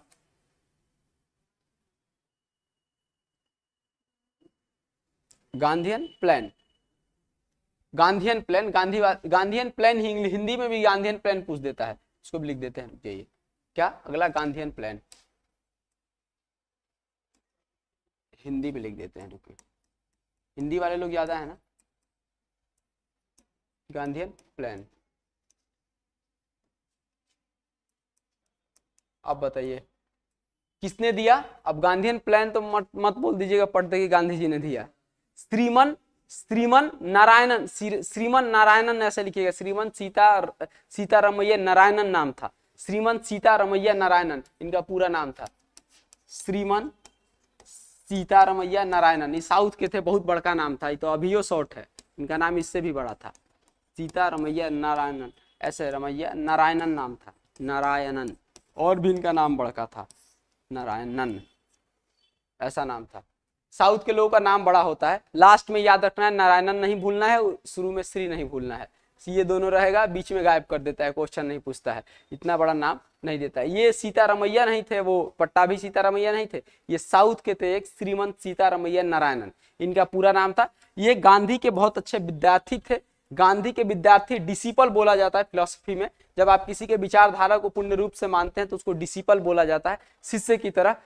वही ये थे गांधी, जो बात कहते थे उसको ये चुपचाप लिखते रहते थे, डायरी रखते थे, लिखते रहते थे। गांधी तो अब अपना सभा लगाते थे तो आपको पता है वो बैठ बोलते रहते थे, ज्ञान देते थे, ये उसी में आगे बैठ के चुपचाप लिखते रहते थे। उन सबके निष्कर्षों को निकाल के इन्होंने एक प्लान बनाया जिसको हमने क्या कहा, गांधीयन प्लान। इसी गांधीयन प्लान को आगे चल के एपीजे अब्दुल कलाम ने न्यू गांधीयन प्लान बना दिया है, आगे हम लोग पढ़ेंगे। Shri Gandhian plan. अब गांधीयन प्लान किस चीज पे आधारित था, अभी मैंने बताया कुछ देर पहले, किस चीज पे आधारित था, कुटीर उद्योग। लिखिए, गांधीयन प्लान कुटीर उद्योग, स्मॉल इंडस्ट्री पे, है ना। और इसीलिए हम लोग, चाइना आज इसको फॉलो करता है, हम लोग इसको फॉलो नहीं करते हैं। चाइना आज इसको फॉलो करता है, हम लोग इसको फॉलो नहीं करते हैं। 2-3 पॉइंट्स इसमें ध्यान से लिखना है जो सबसे ज्यादा जरूरी है, ध्यान रखिएगा। पहला कुटीर उद्योग, दूसरा गांधी किस चीज की बात सबसे ज्यादा करते थे, कुटीर उद्योग के अलावा गांधी ने क्या कहा, गांधी ने कहा कि ये पैसा जो है सबसे बड़ा झगड़ा का घर है, पैसे से ही हमारा लालच बढ़ता है, हम लालची हो जाते हैं। इन्होंने कहा न्यासीता लाओ, ट्रस्टीशिप लाओ, तुम्हारे पास ज्यादा पैसा है तुम मालिक मत बनो, मालिक उसका कौन हो जाएगा, समाज हो जाएगा, गिने चुने विद्वान लोग हो जाएंगे और वो उस पैसे को कहाँ यूज करेंगे, लोक कल्याण में यूज करेंगे। न्यासीता का सिद्धांत किसने दिया था, ट्रस्टीशिप की थियरी गांधी ने दिया था। गांधी की विचारधारा देख रहे हैं कितना ब्रॉड है। अभी लोग गांधी को गाली देते हैं, कुछ भी बोल देते हैं, रियली वो इंसान बहुत काबिल आदमी था। कितना भयंकर सोचता था इंसान, कहा कि पैसा सब सारा नौटंकी का जड़ है। ऐसा करो, यदि तुम बहुत बड़े अमीर आदमी हो, इसको ट्रस्टीशिप में डाल दो सारा पैसा को। और देखिएगा एपीजे अब्दुल कलाम पूरा हु बहु हु फॉलो किए हैं एपीजे अब्दुल कलाम। ट्रस्टीशिप में डाल दो, न्यासिता का सिद्धांत है ना, न्यासिता का सिद्धांत, यानी पैसा अमीरों के पास ज्यादा हो गया तो क्या करो कि तुम मालिक तुम भी रहो, लेकिन तुम अपने साथ 8-10 और लोगों को कर दो कि इस पैसे का समाज के कल्याण में यूज किया जाए। और यदि पैसा तुम्हारे पास रहेगा तो तुम क्या हो जाओगे, डिक्टेटर हो जाओगे। अब मालिक तुम रहोगे नहीं, चाहे तुम्हारा कमाया हुआ पैसा है, मालिक 8 लोग है, तो तुम किसी गलत काम को करने जाओगे तो किससे पूछोगे, उन 8 लोगों से। वो 8 लोग रोक देंगे। इसीलिए उन्होंने दिया थियरी न्यासिता का सिद्धांत। ये किस चीज पे आधारित था, न्यासिता। इंग्लिश वाले लोग ट्रस्टीशिप लिख लेंगे, न्यासिता का सिद्धांत पे आधारित था। हाँ, गांधीयन प्लान, कुटीर उद्योग हो गया, न्यासिता का सिद्धांत हो गया। और इसके अलावा गांधी किस पे सबसे ज्यादा जोर देते थे बताइए, ग्रामीण क्षेत्र के विकास पे, ग्रामीण विकास पे, है ना, रूरल डेवलपमेंट, ग्रामीण विकास पे, रूरल डेवलपमेंट। इन तीनों पॉइंट्स को जोड़ के श्रीमन नारायणन ने प्लान बनाया, जिसको हम लोगों ने क्या बोला, गांधीयन प्लान। गांधी सर ये भी 1944 में ही दिया गया, 1944 में ही दिया गया। अभी 1944 में ही चलता है, जब 45 आएगा तो हम खुद बता देंगे। 1944 में भी ये प्लान दिया गया। और इसके बाद लिख लिया है आप लोगों ने, अब यहाँ 1-2 पॉइंट और लिख लेंगे जो ज्यादा जरूरी है। इसी प्लान को इनने क्या कहा, इस प्लान में क्या कहा, स्मॉल इंडस्ट्री करना है, दूसरा क्या कहा, ट्रस्टीशिप, और तीसरा क्या कहा, ग्रामीण विकास। सेम आइए न्यू गांधीयन प्लान जो 2013 में दिया एपीजे अब्दुल कलाम ने। एपीजे अब्दुल कलाम ने कहा कि क्या मजाक है भाई, आप सारे लोग की सिक्योरिटी देते हैं अमीर लोगों को कि आप टैक्स दे रहे हो, हम आपको गार्ड दे देंगे। सरकार जो ज्यादा टैक्स देता है उसको सरकार क्या देती है, गार्ड दे देती है, पुलिस की व्यवस्था देती है, जो चाहती है। आप गरीबों के लिए क्या कर रहे हैं, गरीबों के लिए आपने कुछ किया है अच्छा बताइए कि गरीब जो व्यक्ति को काम नहीं मिल रहा है, बेरोजगारी से मर रहा है, उसका क्या होगा। इसीलिए कहा एपीजे अब्दुल कलाम ने कि गांधी का देश है और गांधी की नीतियों को आप लोग नहीं मानते हैं भाई। तो एपीजे अब्दुल कलाम ने 2003 में न्यू गांधीयन प्लान दिया और उसमें कहा नरेगा जैसा प्लान लाएंगे, गांव में गरीबों को जिनको काम नहीं मिलेगा, सरकार, केंद्रीय सरकार इस बात को तय करेगी कि कम से कम कितने दिन का काम देंगे, 100 दिन का काम देंगे, और यदि वो काम नहीं मिलता है तो हम उनको बोनस के रूप में पैसा देंगे। इसकी जिम्मेदारी किसकी होगी, केंद्रीय सरकार की होगी। इसीलिए नरेगा प्लान लाया गया। उन्होंने कहा कि ग्रामीण क्षेत्र के लोगों को विकास करने के लिए सबसे पहले जरूरत ये नहीं है कि आप जाके उनको पैसा बांट के आ जाओ, उनको काम दो, उनको शिक्षा दो, देखो वो अमीर हो जाते हैं, देखो वो आगे बढ़ जाते हैं। एपीजे अब्दुल कलाम ने कहा। ठीक, उसके बाद उन्होंने कहा कि इनको कुटीर उद्योग में डेवलप करो ना, छोटा छोटा, ये एपीजे अब्दुल कलाम ने भी इसमें ऐड किया, छोटे छोटा काम दो, वो खुद काम करेंगे, काबिल है वो। ये केंद्रीय सरकार की कमी है कि हमारे गरीब लोगों को काम नहीं मिलता है, वो भूखे मर रहे हैं। इन दोनों पे किसने काम किया, कुटीर उद्योग और ग्रामीण विकास पे एपीजे अब्दुल कलाम ने। और इसी का नया आयाम दिया गया, इसका नाम क्या रखा गया, न्यू गांधीयन प्लान 2003। इसी के नीचे लिख लीजिएगा, याद रहेगा, है ना, 2003 में इसी के आधारित पे new Gandhian plan 2003, new Gandhian plan 2003।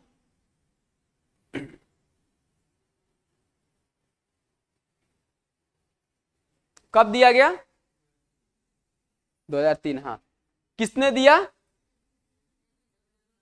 APJ Abdul Kalam. लिख लीजिए इसको भी।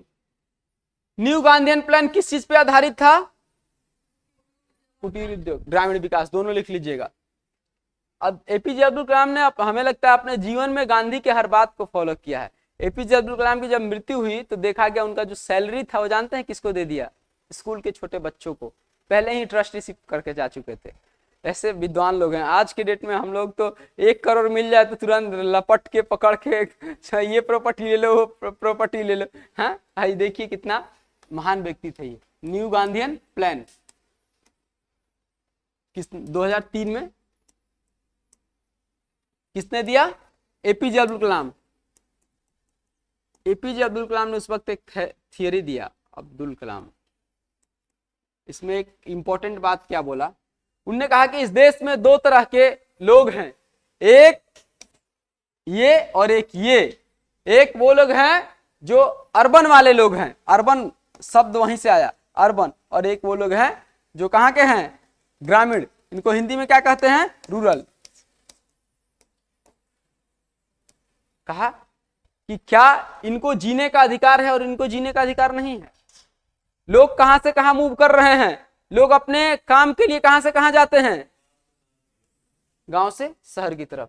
उन्होंने कहा अब ये नौटंकी बंद करो, हम किसको डेवलप करेंगे, इस क्षेत्र को डेवलप करेंगे। कहा कि शहर पे जितना सरकारें ध्यान देती है, इसको कम ध्यान देके कहां ध्यान दे, इस ग्रामीण क्षेत्र पे। क्यों, क्योंकि लिखते हैं, कौन लिखता है, अंबेडकर लिखते हैं अपने किताबों में, सुमित्रानंद पंत लिखते हैं कि भारत का प्राण कहां बसता है, गांवों में बसता है। एपीजे अब्दुल कलाम ने कहा ये बात कि आप इसको, जहां भारत माता स्वयं बसती हैं, उसको डेवलप नहीं कर रहे हैं आप, अर्बन एरिया को डेवलप किए जा रहे हैं। उन्होंने कहा कि इसको रोकिए मत, इसको चलने दीजिए, लेकिन इसके विकास की गति को धीमी करिए और इसके विकास की गति को तीव्र करिए। और तेजी से आप देखे होंगे उसके बाद लगातार ग्राम सड़क योजना, ये सब देखे होंगे, ये सारा इसी के बिहाफ पे, न्यू गांधीयन प्लान के बाद एक स्टार्ट हुआ कि गांव के गली को शहर से जोड़ देना। ये सब कौन कहता था, गांधी कहते थे। और उसी गांधी के विचारधारा को मेन रूप में, मेनली लाइन में लाने के लिए एपीजे अब्दुल कलाम ने ये बात बोला। एपीजे अब्दुल कलाम ने कहा कि इसको डेवलप करना है हमको, ग्रामीण क्षेत्र को, इसके लिए नए नए स्कीम लाया जाए। एग्जाम्पल के लिए कौन सा स्कीम स्टार्ट किया गया, कौन सा, नरेगा। पहले नरेगा, बाद में इसी का नाम क्या पड़ गया, मनरेगा, नरेगा। और नरेगा में, नरेगा NAREGA लिख लीजिए। नरेगा में दो तीन चीजें जो पूछा जाता है थोड़ा ऊपर लेवल पे, यदि क्वेश्चन का लेवल टफ करेगा तो नरेगा से प्रश्न बना देता है, सीधे 2003 से पूछ दिया था BPSC 70 में, नरेगा से क्वेश्चन बनाया था 2003 का। 100 दिन का जो सरकार ने ये बोला था कि 100 दिन का प्रॉमिस करता हूं कि या तो केंद्रीय सरकार काम देगी, नहीं तो उसके बदले बोनस देगी, ये प्रश्न पूछा हुआ है, ऑप्शन में दे दिया था। तो वहां ब्रैकेट में लिख लीजिएगा। हालांकि ये तो लेवल ठीक ठाक हो गया, आप लोगों से नहीं पूछेगा, लेकिन फिर भी लिख लीजिए, क्या पता क्वेश्चन का लेवल टफ करे तो पूछ ले। नरेगा में सरकार ने क्या किया, 100 दिन काम देने की गारंटी ली, और यदि काम नहीं देगी गरीबों को तो क्या करेगी, उसके बदले बोनस में पैसे देगी, है ना। अलग बात है मुखिया जी खा जाते हैं, है ना, मुखिया जी खा जाते हैं ना, देते हैं पैसा, नहीं देते हैं ना।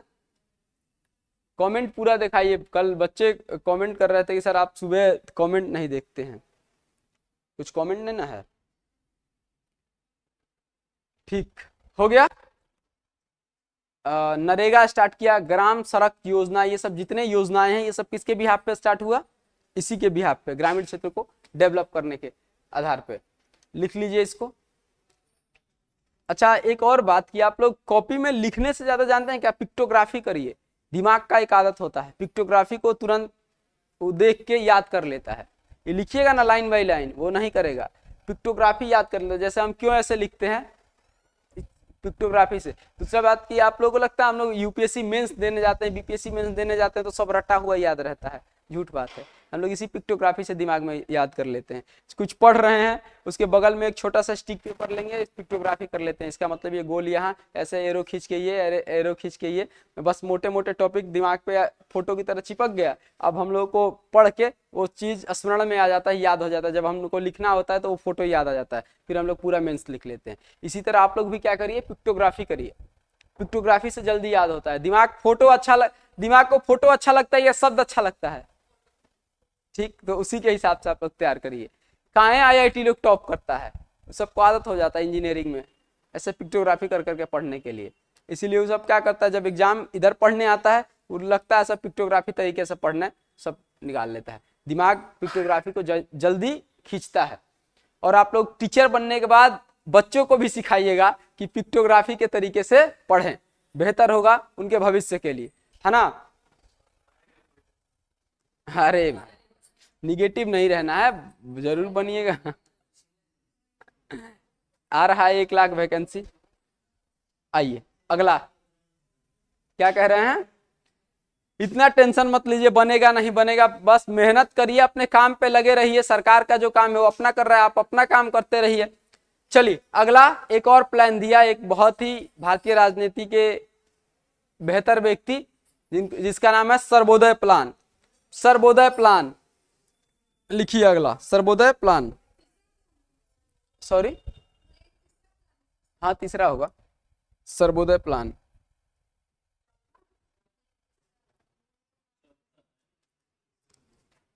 अरे ठीक है चौथा तीसरा आप लोग लिखिए महाराज। नरेगा नहीं भाई, सर्वोदय प्लान। अब बताइए सर्वोदय प्लान से संबंधित आप लोग बात जानते हैं। सर्वोदय एक व्यक्ति का लगातार कई बार बोल चुके हैं ये राजनीति में, भारतीय राष्ट्रीय आंदोलन में बार बार ये सर्वोदय शब्द यूज करते थे, सर्वोदय बार बार यूज करते थे। एक व्यक्ति थे, बहुत ही प्रखर समाजवादी थे। बताइए कौन था भारतीय राष्ट्रीय राजनीति में, राष्ट्रीय आंदोलन की राजनीति में? अरे अन्ना हजारे अभी के हम आंदोलन के समय। विनोबा भावे तो व्यक्तिगत सत्याग्रही थे, वो नहीं, विनोबा भावे भी नहीं, जयप्रकाश नारायण। हर बात में कहते थे मजाक है क्या, आप अमीरों को बढ़ाते हैं गरीबों को नहीं बढ़ाते हैं, रोको अमीरों की गति को और बढ़ाओ गरीबों की गति। ये अलग ही थे, ज्यादा ही प्रखर हो जाते थे, तुरंत नाराज हो जाते थे, मजाक कर रहे हो तुम लोग, गरीबों को अमीरों को बढ़ा रहे हो गरीबों को रोक देते थे। इनका प्लान थोड़ा अलग था, ये कहते थे दो लोग हैं, ये अमीर और ये गरीब। कहते थे भारत माँ के दो बेटे हैं, अमीर और गरीब। अरे भाई तुम इसको इतना बढ़ा दिए हो और ये बंदा यहीं तक बढ़ा है, तो एक काम करो तुम इसको यहीं रोक दो और इसको क्या करो, बढ़ाओ। यानी ये अमीरों को क्या कहते थे, इनके गति को रोक दिया जाए, बहुत बढ़ गए हैं ये, अब इनको ज्यादा बढ़ाने की जरूरत नहीं है, अब इनको रोको, स्टॉप लगा दो एकदम, और गरीबों को यहां तक लेके आओ। सबका उदय है, सर्वोदय, तब ये दोनों बराबर आएंगे, फिर हम आरक्षण और आरक्षण सब खत्म कर देंगे और यहां से नई पहल स्टार्ट करेंगे। सर्वोदय, सब लोग बराबर है, सबके लिए नई योजनाएं बनेंगी, सरकार अपने तरीके से काम करेगी, सबको बराबर समझ के काम करेगी। कहते थे भारत माता के दो बेटे, गरीब एक अमीर। तो भाई गरीब छोटा है, गरीब मतलब लायक नहीं है, तो पहले इसको बढ़ाओ ना। माँ का काम क्या है कि सबको बराबर जोड़ने का काम है ना जी माँ का, है ना। तो वही जैसे आप गांव में देखते होंगे कि दो बेटा है एक ही माँ का, एक आईएएस है एक चपरासी है, ज्यादा इज्जत किसको मिलता है, ज्यादा मिलता है ना। ये कहते जयप्रकाश नारायण, बिल्कुल गलत बात है। भगवान ने सबको बराबर दिया है, कैसे आप, हम दोनों बेटा ही हैं आपके, हम दोनों को कैसे आप ऊपर नीचे करिएगा, दोनों को बराबर मानना पड़ेगा। नहीं मानिएगा तो हम खींच लेंगे आपसे, लड़ेंगे, आंदोलन करेंगे। कौन कहता था, जयप्रकाश बाबू कहते थे। चलिए लिखिए सर्वोदय प्लान। सर्वोदय प्लान 1950 में जयप्रकाश नारायण ने दिया, जयप्रकाश नारायण ने दिया, जयप्रकाश नारायण ने दिया।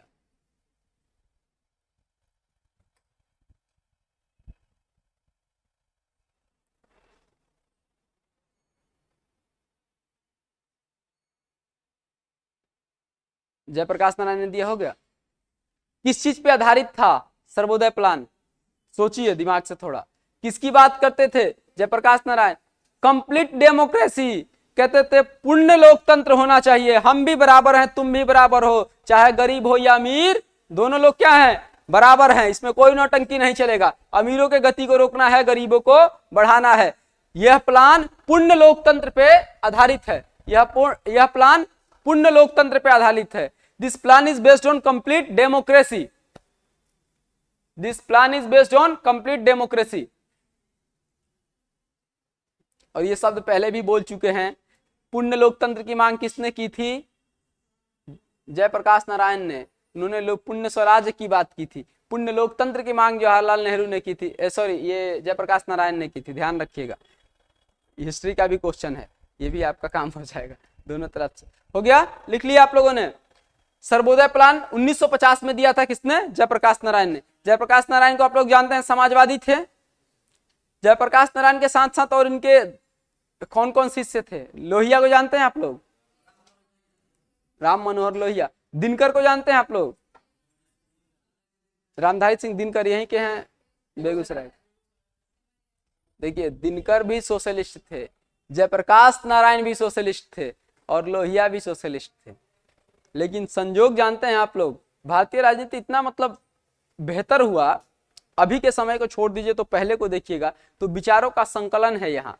आप जब दर्शन को, भारतीय दर्शन को पढ़िएगा ना, रियली शॉक्ड हो जाइएगा कि इतने बेहतर बेहतर लोग हुए। ये तीनों लोग समाजवादी रहे हैं, लेकिन जब ये तीनों लोग का विचार एक दूसरे से मैच नहीं करता था। एक ही सदन में जब डॉक्टर लोहिया और कौन, रामधारी सिंह दिनकर एक ही सदन में जब बैठते हैं तो दिनकर शॉक्ड हो जाते हैं, कहते हैं, लिखते हैं अपने कविता में लिखते हैं दिनकर कि तुम भी समाजवादी हो, मैं भी समाजवादी हूं, पर तुम लोकतंत्र की गला घोटने वाले समाजवादी हो, हम लोकतंत्र को जीवित करके समाजवाद पे दिया जलाने वाले व्यक्ति हैं, ऐसा लिखते हैं। मतलब ऐसा हमको लगता है भारत में भारतीय राजनीति जैसा बेहतर राजनीति कहीं नहीं हुआ होगा। अभी के समय को छोड़ दे तो वो पढ़ने का दौर मजा आता है। आप 50 से 70 72 वाला दौर पढ़िएगा ना, वो भी बेहतर दौर है, गजब। हर विचार को आप देखेंगे, हर थॉट्स एंड थियरी को देखेंगे, आपको इकोनॉमी ही नहीं हर चीज को रिलेट कर लीजिएगा, अर्थव्यवस्था नहीं। समाजवादी के साथ पूंजीवादी विचारधारा के लोग हैं, उदारवादी विचारधारा के लोग हैं, तेज बहादुर सप्रू, सबके विचारधाराओं का संकलन देखिएगा, जाके जुड़ के कहा जाता था भारत माँ की सहूलियत के लिए, भारत माँ की उत्थान के लिए, उन्नति के लिए। अभी के समय में तो लूट खसोट मचा हुआ है, क्या फर्क पड़ता है, कुछ भी हो जाए। चलिए अगला प्लान लिखेंगे। सर्वोदय प्लान हो गया। सर्वोदय प्लान किसने दिया था? जयप्रकाश नारायण ने, ठीक। सर्वोदय प्लान को माना गया या नहीं माना गया? कितना, 4 प्लान हो गया ना, 3 हो गया। New Gandhian plan, Sarvodaya plan और बॉम्बे प्लान, यही हुआ, 4 हो ही गया शायद। चलिए प्लान तो एक गांधीयन, न्यू गांधीयन, ठीक है। अब एक और प्लान पे बात करेंगे तो ज्यादा समय लगेगा, 1-2 प्लान और है। अब आ जाइए, सबको जोड़ के आइए, बात करेंगे बाद में, कभी बात करेंगे। अभी आइए एक मेन जोड़ के 1949 में एक प्लानिंग समिति बनी, किसके तरफ से? भारत सरकार के तरफ से। 1949 में एक प्लानिंग समिति बनी और उस प्लानिंग समिति के पास इस सभी प्लानों को ले गया गया। तो प्लानिंग समिति ने सोचा कि इस देश में कौन सा प्लान लाया जाए, तो फिर वही बात भारत इकोनॉमी वाली जो मैंने बताया था, मुखर्जी वाली, दिमाग लगाया, किया क्या जाए।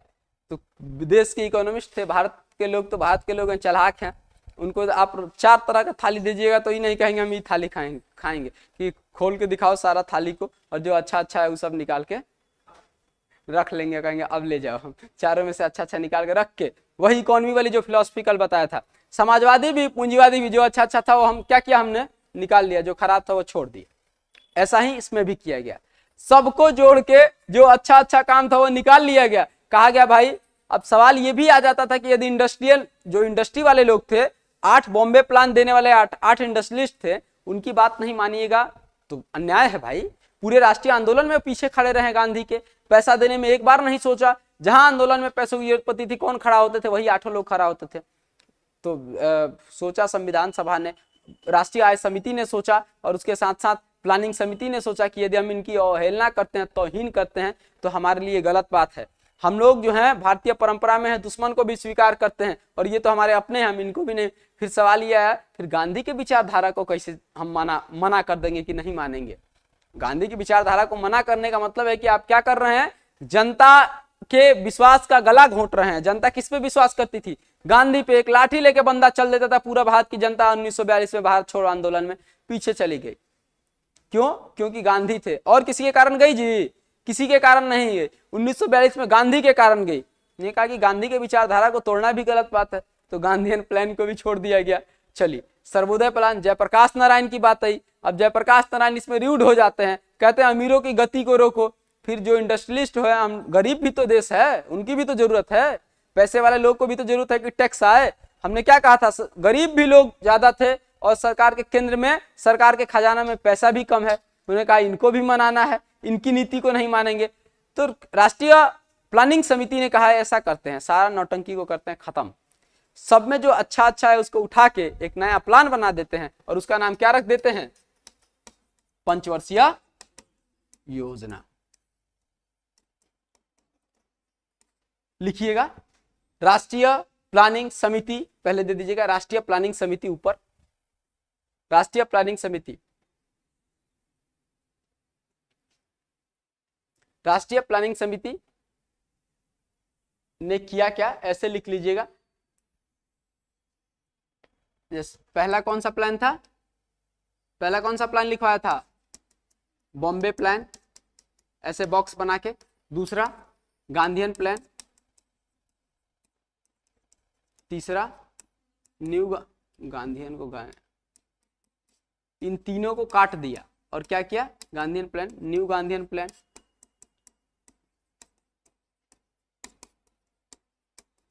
और चौथा क्या है, सर्वोदय प्लान। इन चारों को किसने काट दिया, किसने काट दिया, राष्ट्रीय प्लानिंग समिति ने। और क्या कहा, इन चारों के अच्छाइयों को हम उठा लेते हैं और उठा के क्या करेंगे, नया प्लान बनाएंगे जिसका नाम क्या रखेंगे, पंचवर्षीय योजना। पंचवर्षीय योजना 1951 में, 2003 में वो आगे का बात है, ये दिया नहीं गया था, इस बिहाफ पे बना था, इसलिए कहा जाता है। पूरा माना थोड़ी जाता है, हाँ शामिल नहीं करिए ठीक है, लेकिन इस फिलॉसफी को माना नहीं ना गया।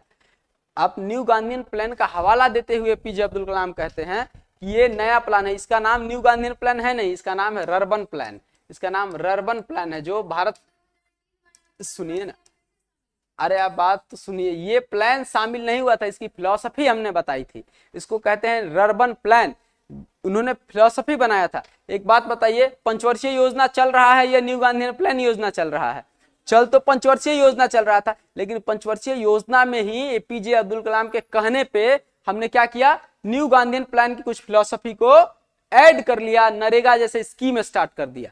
लेकिन मैं आपसे ये पूछूं कि चल कौन सा प्लान रहा था 2003 में, 2002 से 2007 तक कौन सा प्लान था, 10वां पंचवर्षीय योजना चल रहा था। प्लान फिलॉसफी दिया, लेकिन फिलॉसफी को माना नहीं गया, फिलॉसफी से जो अच्छाई चीजें थी वो हमने निकाल लिया। अब ऐसा होता है कि पंचवर्षीय योजना को खत्म कर देते, जैसे नीति आयोग आया, पंचवर्षीय योजना को खत्म करके और यहाँ पे हम लोग कौन सा योजना ला देते, न्यू गांधीयन योजना, तब कहते कि पूरा तरह से हमने इसको स्वीकार किया है। पूरा तरह से हमने स्वीकार नहीं किया है, हमें क्या, अभी पंचवर्षीय योजना नहीं चल रहा, अभी बात करेंगे आगे, अभी 15 वर्षीय योजना चल रहा है, अभी जो नीति आयोग है 15 वर्षीय योजनाओं पे काम करेंगे, उसको डिटेल करेंगे। इन चारों में से किसी को माना नहीं गया, वैसे आपकी स्वेच्छा है तो आप इसको हटा सकते हैं, कोई दिक्कत नहीं है, लेकिन हमारी प्लानिंग समिति ने इनको माना नहीं है। 2003 में भी हमने क्या किया है, इनकी फिलॉसफी से सीखा है। भारत की खूबसूरती यही रही है कि विद्वानों का संग्रह हुआ है, यहाँ पे सारा विद्वान लोग अपने तरीके से अपना अपना ज्ञान देते हैं, सबका थोड़ी ले लेंगे, जो अच्छा लगता है वो ले लिया जाता है, जो अच्छा नहीं लगता है वो छोड़ दिया जाता है। बात समझ गए, इसीलिए आगे आके नीति आयोग आएगा, पंचवर्षीय योजना के बाद नीति आयोग आएगा, हम उस पर बात करेंगे। किसी योजना को हमने नहीं एक्सेप्ट किया है, ठीक है, इज इट ओके, समझ गए सभी लोग, कोई डाउट है क्लियर कर लीजिए, अभी भी कोई डाउट है तो क्लियर कर लीजिए, है डाउट, चलिए डाउट नहीं है तो अब पंचवर्षीय योजना किसने लाया, किसने लाया, प्लानिंग कमीशन ने, राष्ट्रीय प्लानिंग समिति ने। लिखिए प्लानिंग कमीशन, ऊपर दे दीजिएगा प्लानिंग कमीशन। प्लानिंग कमीशन को थोड़ा सा जानेंगे, उसके बाद थोड़ा बहुत पंचवर्षीय योजना के बारे में जानेंगे, जहां से क्वेश्चन बन सकता है, उसके बाद सीधे नीति आयोग पे चले आएंगे समय के हिसाब से।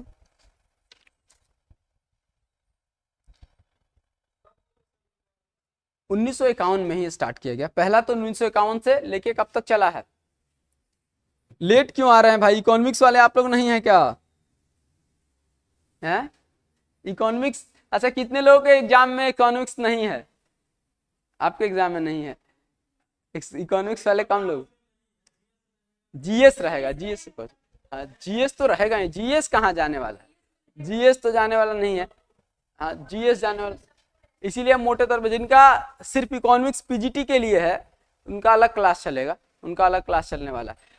हो गया पंचवर्षीय योजना, पंचवर्षीय योजना को किसने लाया, प्लानिंग कमीशन। जानते हैं आप लोग इनके बारे में, थोड़ा सा जान लेंगे क्योंकि इनके बारे में बहुत जानने की जरूरत नहीं है। यहाँ इसको हम लोग क्या बोलते हैं, योजना, क्या बोलते हैं, योजना आयोग। योजना आयोग के अध्यक्ष कौन होते थे, अध्यक्ष प्रधानमंत्री।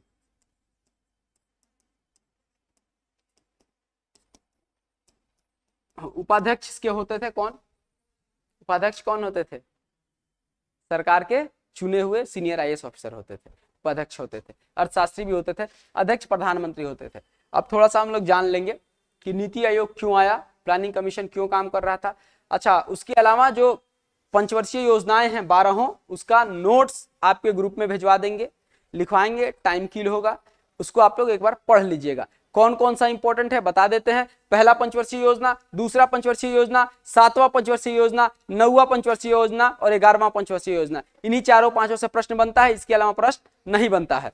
ठीक, वे मैं ठीक करवा दूंगा, 2 पेज का नोट्स है वो भिजवा दूंगा, उसको पढ़ लीजिएगा, उससे 1-2 क्वेश्चन पक्का एग्जाम में बन जाना है ना। अब उसको लिखवाएंगे तो हमको लग जाएगा 1 घंटा, और उसमें बस 1 लाइनर पढ़ना है। दूसरा, 7वां, 9वां, 11वां, 12वां, यही पंचवर्षीय योजनाओं से प्रश्न बनता है। पहला, दूसरा, 7वां, 9वां, 11वां, 12वां। एक और बीच में आ जाता है गरीबी बचाओ, वो लिखा हुआ है गरीबी बचाओ स्लोगन किसने दिया था, किसने दिया था? गरीबी बचाओ गरीबी हटाओ, 5वीं में किसने दिया था? इंदिरा गांधी। ध्यान रखेंगे, ये सब पॉइंट पूछ देता है कभी कभी। प्लानिंग कमीशन योजना आयोग जो काम कर रहा था, ये किसके कैसे काम कर रहा था, कुछ आप लोग जानते हैं प्लानिंग कमीशन के बारे में? न्यूज में लगातार रहा है। अभी कुछ दिन पहले जब नीति आयोग आया तो न्यूज में लगातार रहा नहीं। चलिए हम देखिए, आपको एक बात और बता दे रहे हैं, हम सिर्फ कॉन्सेप्ट बता रहे हैं, कॉन्सेप्ट के साथ साथ जो आपके एग्जाम में आने लायक है वो सब फैक्ट्स लिखवा दे रहे हैं। अब आप ये सोच रहे हैं कि हम पूरा 1 लाइनर बुक जैसा रटवाएं, गलत बात है। ये स्टैंडर्ड टीचर्स का ये पहचान नहीं है, ऐसा नहीं होना चाहिए। आप लोगों को, आपका काम है कि आप जाके बुक के क्वेश्चंस को देखिएगा, है ना। एक बार जाके, जैसे प्लानिंग कमीशन हम बोले तो प्लानिंग कमीशन कब बना, क्या बना, ये सब वैसे बेसिकली मैं तो बोल ही रहा हूं, लेकिन फिर भी आपका काम है कि जाके घर पे लूसेंट है ना, लूसेंट से देख लीजिएगा। एक बार जरूर आपको देखना है, ऐसा नहीं कि जो पढ़ लिए हैं वही काम हो गया, नहीं, लूसेंट से जाकर देखना है। वैसे यहाँ का नोट्स नहीं मिला है आप लोगों को? नोट्स मिलना चाहिए। अच्छा पूछते हैं आज, नोट्स है, मेरा ही लिखा हुआ नोट्स, आपको मिलना चाहिए नोट्स। देख पूछ लेते हैं, यदि नोट्स मिलने वाला होगा तो मिलेगा, नहीं तो पीडीएफ ग्रुप में हम सेंड कर देंगे आप लोग के, ठीक है, हम खुद इन्वॉल्व होके। प्लानिंग कमीशन बना 1951 में, आप सब जानते हैं 1951 से एक्टिव हुआ। ये काम कब तक कर रहा था भारत में, कब तक काम किया है?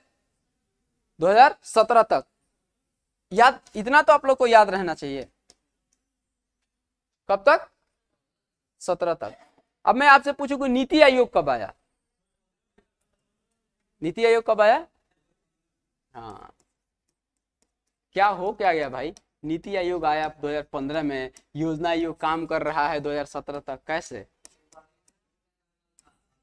है?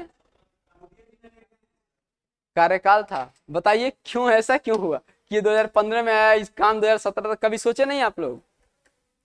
काम कीजिए इस क्लू पे, ध्यान नहीं देते हैं न्यूज़पेपर में।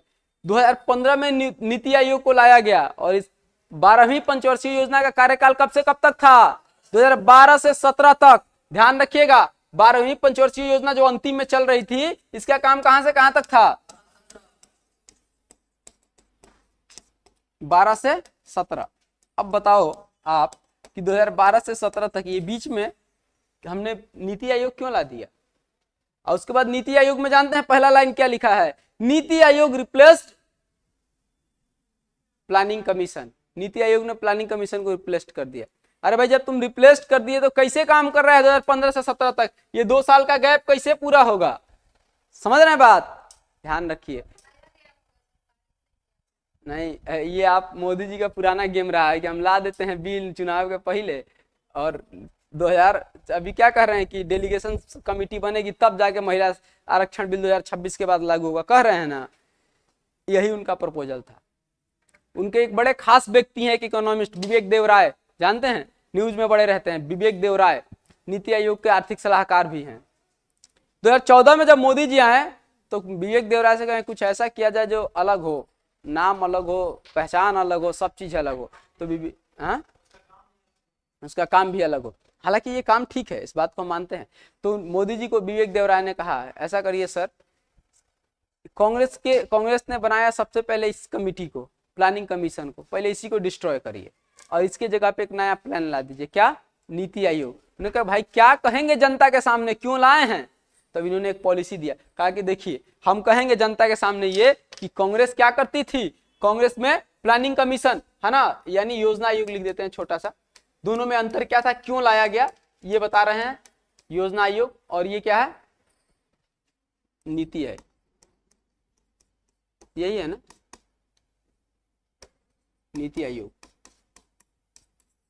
योजना आयोग बेसिकली करता क्या था कि किसी भी स्टेट का प्लान बनाना होता था तो योजना आयोग क्या करता था, स्टेट से नहीं पूछता था, कौन बैठ के डिसाइड कर लेता था, प्रधानमंत्री और प्रधानमंत्री के पैनल के लोग और योजना आयोग के मेंबर। अरे भाई दूध घर में दूध की कमी है कि दही की कमी है कि दाल की कमी है, तुमको कैसे पता चल जाएगा पड़ोसी को मेरे? मुखिया को थोड़ी पता है कि हमारे घर में दाल की कमी है कि दूध की कमी है कि किस चीज की कमी है, पता हमारे पापा को है। समझ गए? विवेक देवराय ने कहा इसी पे खेल देते हैं बढ़िया से। हम बोलेंगे देखिए ये जो कमीशन है, प्लानिंग कमीशन, ये जानता वानता कुछ नहीं है, इसका सर दर्द रहता है पैर दर्द का दवा दे देता है, इसको पता नहीं है कि सर दर्द होगा तो दवा कैसे देगा सर दर्द का। इसीलिए यानी इसका मतलब ये कि यहाँ डिसाइड करने वाले कौन लोग थे, ये थे पीएम, और पीएम के आसपास, प्रधानमंत्री के आसपास जो पैनल था वही सारी नीतियों को डिसाइड करता था, चाहे वो स्टेट का नीति हो या सेंट्रल का नीति हो। अब एक बात बताइए, बिहार में भूखमरी है, बिहार में पढ़ने में बच्चे कमजोर हैं, बिहार में इंग्लिश की कमी है, तो ये बात मुख्यमंत्री को पता होगा बिहार का कि प्रधानमंत्री को पता होगा भारत के? मुख्यमंत्री को पता होगा। लेकिन मुख्यमंत्री क्या इसमें इन्वॉल्व थे या नहीं थे? नहीं थे। योजना आयोग में उन्होंने कहा ऐसा करते हैं, हम कहते हैं कि हुजूर ये तो मजाक बनाया जा रहा है, सारा अधिकार किसको दे दिया जा रहा है? इस व्यक्ति को। और ये व्यक्ति कौन है? प्रधानमंत्री है। प्रधानमंत्री और केंद्रीय मंत्रिमंडल के लोग बैठ के योजना आयोग में सभी नीतियों को तय कर देते हैं कि किस देश में, किस राज्य में कितना पैसा जाएगा, किस राज्य में कौन सा स्कीम लागू होगा। हम इसी को सबसे पहले तोड़ेंगे और बोलेंगे कि आज तक देश ने ये नया विचार नहीं सोचा कि आने वाले इस नए दौर में भी, जब हम लोग 2014-15 में जी रहे हैं, जब विश्व में सबसे ज्यादा यूथ किसके पास है? इंडिया के पास है। जो विश्व में सबसे बड़े डॉक्टर जो अमेरिका के राष्ट्रपति हैं, उनके जो है चीफ मेडिकल ऑफिसर वो कौन है? इंडियन डॉक्टर है। उस वक्त भी हम पुरानी विचारधारा से ग्रसित हैं कि हमारे यहाँ का बेटा को पढ़ना है, मेडिकल करना है या इंजीनियरिंग करना है, ये कौन पूछेगा? हम पूछे, मतलब बेटा बताएगा या बाप बताएंगे? तो बाप तय कर देते हैं कि तुम्हें इंजीनियरिंग नहीं करना है, तुम्हें मेडिकल करना है। ये सब गलत नीतियां हैं। अब लिबरलाइजेशन 1991 के बाद हमारे देश में उदारवाद है।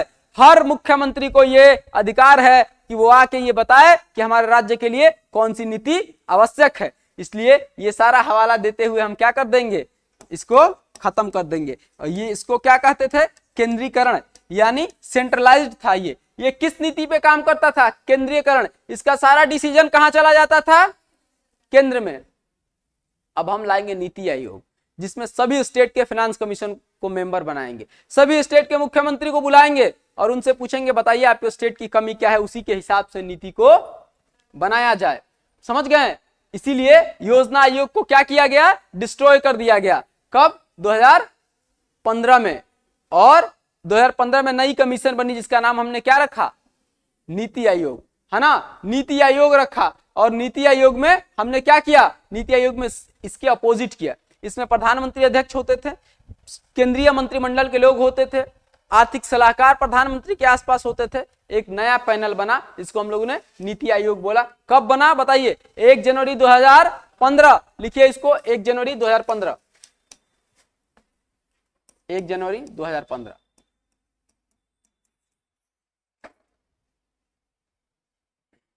देखिए ये काम तो ठीक था, लेकिन बहुत डिप्लोमेसी के तहत जैसे ही चुनाव जीते नाम बदल दिया। ये बड़ा बात है। ये थोड़ा समय जो किए थे वो लगता है कि पॉलिटिक्स से रिलेटेड था, अदरवाइज काम तो बहुत बेहतर था। 2014 में चुनाव जीतते हैं, 2015 2017 में करते, क्या दिक्कत है? खत्म कर देते इसको।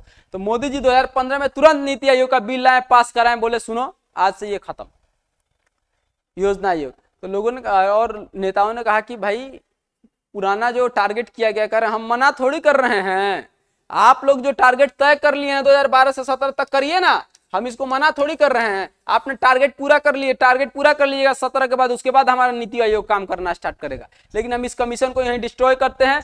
जो लोग कार्यरत हैं, जो काम हो रही है, हम उनको निलंबित नहीं करेंगे, वो अपना काम करते रहें। 2017 के बाद हमारा नीति आयोग जैसे ही एक्टिव होगा वैसे ही वो लोग क्या हो जाएंगे? इनएक्टिव हो जाएंगे। इसीलिए 2015 में नीति आयोग को बना दिया गया था, लेकिन ये काम करना कब स्टार्ट किया है? 2017 के बाद। ध्यान रखिएगा, 2015 में बनाया गया, लेकिन 2017 के बाद काम करना स्टार्ट किया। ठीक, लिख लिए। अब नीति आयोग और प्लानिंग कमीशन यानी योजना आयोग में क्या अंतर है बताइए? अभी इतना समझा दिए। हाँ हाँ, अध्यक्ष तो सेम होते हैं। ऐसे कहिए कि नीति, एक ही लाइन में हम आपको उत्तर बताते हैं कैसे बोलना है। क्वेश्चन कैसे पूछेगा आपके एग्जाम में, नीति आयोग का मुख्य निम्न में से कौन सा मुख्य कार्य है, या नीति आयोग सबसे अलग क्यों है, निम्न में से इन ऑप्शंस में से क्यों अलग है, ऐसे दे देगा प्रश्न। तो ध्यान दीजिएगा, उसमें दे देगा केंद्रीकरण की नीति से, विकेंद्रीकरण की नीति से, और दो चार समाजवादी की नीति से, साम्यवादी की नीति से। यहाँ क्या है, विकेंद्रीकरण की नीति। मालिक कोई एक नहीं है, मालिक कौन है, हर व्यक्ति के इसका मेंबर है, हर स्टेट के सीएम से पूछा जाता है। जब इसकी मीटिंग होती है तो फिनांस कमीशन, फिनांस मिनिस्टर या सीएम दोनों में से कोई एक आदमी इन्वॉल्व होता है इसमें, वो अपने राज्य की समस्याओं को रखता है। कौन, इसको क्या कहते हैं, कौन सी नीति, विकेंद्रीकरण। इंग्लिश वाले लोग डिसेंट्रलाइजेशन, विकेंद्रीकरण की नीति। विकेंद्रीकरण की नीति किस पे आधारित है, विकेंद्रीकरण की नीति। इसी पे पूरा पॉलिटिकल मामला हो गया, विकेंद्रीकरण और केंद्रीकरण से। ऐसे प्रोजेक्ट किया बीजेपी ने कि देखिए, राजाओं की आदत है सभी सत्ता, सारा पैसा अपने हाथ में रखने के लिए, सारा डिसीजन अपने हाथ में लेने के लिए। देखिए हमारे मोदी जी फकीर आदमी, गुजरात के गरीब घर से आए हुए, अधिकार किसको दे रहे हैं, जनता को। हर मुख्यमंत्री का काम है वो डिसीजन ले, ये सलीका होता है। काम भी कर लिए, पॉलिटिकल चोट भी मार दिए, इस मामले में तेज हैं ये लोग। एक और बात इसमें कहा गया कि संघ पीएम ही होते हैं, लेकिन इसके अध्यक्ष, अभी इस पे बात करेंगे हम, थोड़ा सा स्ट्रक्चर बता रहे हैं, अभी लिखवाएंगे पूरा। नीति आयोग में और योजना आयोग में बस अंतर यह है कि सभी प्लानिंग योजना आयोग में कौन तय कर देता था, केंद्रीय सरकार, प्रधानमंत्री और प्रधानमंत्री के आसपास के लोग। लेकिन नीति आयोग में जब भी मीटिंग होता है किसको बुलाया जाता है, हर स्टेट के सीएम आएंगे, या सीएम के बिहाफ पे वहां के फिनांस मिनिस्टर आएंगे, और फिनांस मिनिस्टर नहीं रहेंगे तो कौन, जो सीएम जिसको भेज दे, सीएम के रिप्रेजेंटेटिव एक व्यक्ति आएंगे। आप देखे होंगे हाल फिलहाल न्यूज में बना रहा कि मोदी जी नीति आयोग में इन्विटेशन आया हुआ था नीतीश कुमार को, और किसको भेज दिए थे, नीति आयोग की मीटिंग में तेजस्वी यादव को। मीटिंग पूरा न्यूज़पेपर बना रहा, तेजस्वी यादव को भेज दिए। तो क्यों, क्योंकि वो सीएम के रिप्रेजेंटेटिव थे। बेसिकली जो लिखित रूप से कहा गया है नीति आयोग में, सीएम का ही प्रोविजन है, लेकिन सीएम चाहे तो अपने रिप्रेजेंटेटिव को भेज सकता है, इसीलिए। और वो जाके अपना समस्या रखते हैं कि भाई बिहार में ये दिक्कत है। ये स्कीम बहुत अच्छा है, इसकी तारीफ हम भी करते हैं कि बिहार में क्या दिक्कत है ये केंद्रीय सरकार को क्या पता, बिहार सरकार ही तो बताएगी। तो ये अच्छा स्कीम है, इसको अप्रिशिएट करना चाहिए। अब लिखिए इसमें कि इसका स्ट्रक्चर क्या होता है, 2-3 लाइन जो सबसे इंपॉर्टेंट, जहां से खेले है सरकार खेली है, देखिएगा। नीति आयोग का अध्यक्ष, नीति आयोग का अध्यक्ष प्रधानमंत्री होते हैं, प्रधानमंत्री होते हैं। नीति आयोग का अध्यक्ष कौन होता है, प्रधानमंत्री।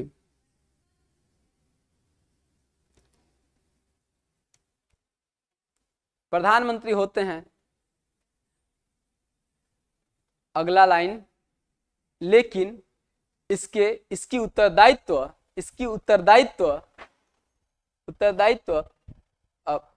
उपाध्यक्ष के पास होता है, उपाध्यक्ष के पास होता है।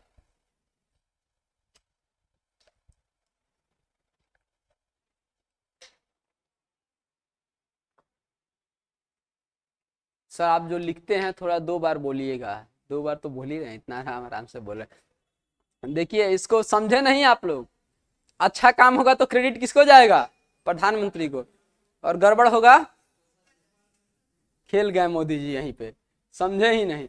यदि अच्छा काम होगा तो हमने किया है, और उत्तरदायित्व तो किसका है, खराब हुआ तो ये होता है चालाकी। अब ऐसे डिप्लोमेट्स लोग होते हैं, ये बात मोदी जी की खासियत है, इसकी तारीफ होनी चाहिए, ये कला है मोदी जी में।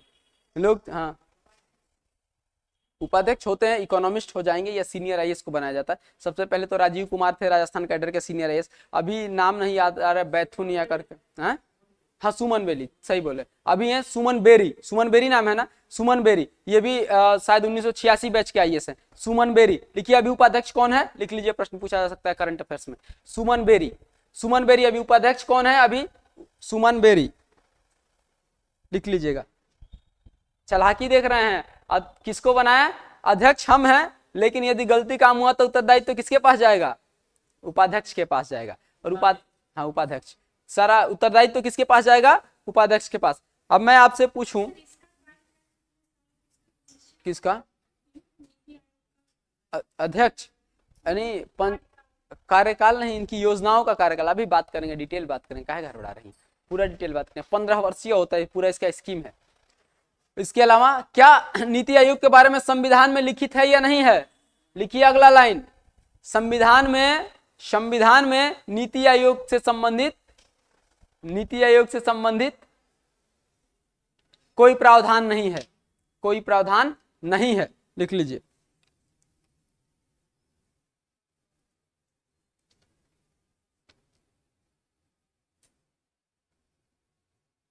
कोई प्रावधान नहीं है। और 10 मिनट लेंगे, नीति आयोग पूरा पढ़ा देते हैं। हो गया? कहीं ऐसा मत लिख दीजिए कि संविधान में क्वेश्चन पूछता है घुमाने के लिए आपसे, क्या नीति आयोग का प्रावधान संविधान में लिखित है?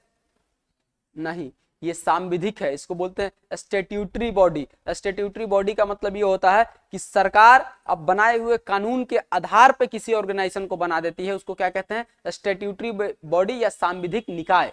सांविधिक निकाय या स्टैट्यूटरी बॉडी कहते हैं, ध्यान रखिएगा, इसको गलती मत करिएगा। ये पूछता है एग्जाम में, हम देखते हैं बहुत लोग गलत कर देते हैं। ये संविधान में कहीं लिखा हुआ नहीं है। सरकार चाहेगी तो किसी लॉ के बिहाफ पे किसी नए ऑर्गेनाइजेशन को बना देती है, उसी के बिहाफ पे ये बनाया गया है। हो गया? अब नीति आयोग के बारे में, नीति आयोग के मेंबर कौन कौन लोग होते हैं?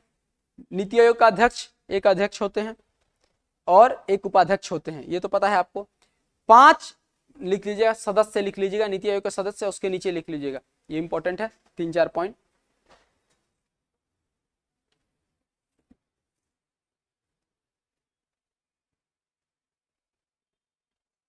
4 लोग, एक पहला ए दे के लिखिएगा, 4 सदस्य प्रधानमंत्री के कैबिनेट से चुने हुए होते हैं।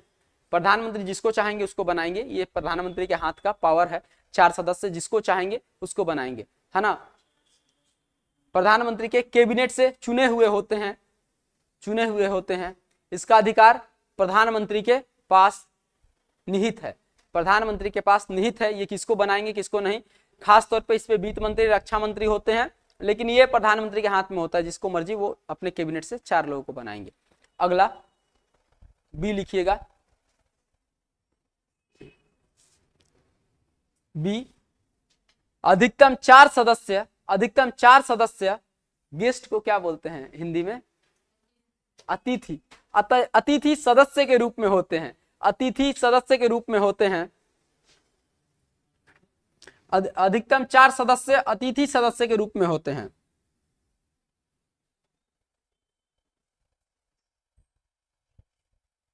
अतिथि, ये 5-10 मिनट और 5 मिनट बीपीएससी में लेट हो गया, कोई बात नहीं, छोड़ देते हैं। अतिथि गेस्ट के रूप में होते हैं, ठीक। ये दोनों हो गया, 4-4 8 और 2 लोग ऊपर, एक अध्यक्ष और एक उपाध्यक्ष। कितने लोग हुए? 10 लोग। और इसके अलावा सभी राज्य के मुख्यमंत्री इसमें सदस्य नहीं होते हैं, बल्कि इनके सभी मीटिंग में शामिल होंगे, ध्यान रखिएगा। अगला और एक पॉइंट लिखिए जो सबसे ज्यादा जरूरी है, नीति आयोग सहकारी संघवाद का उदाहरण है। नीति आयोग सहकारी संघवाद, cooperative federalism. NITI Aayog is the example of cooperative federalism, सहकारी संघवाद का उदाहरण है।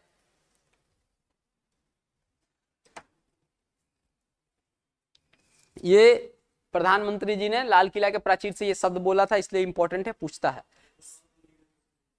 NITI Aayog is the example of cooperative federalism, सहकारी संघवाद।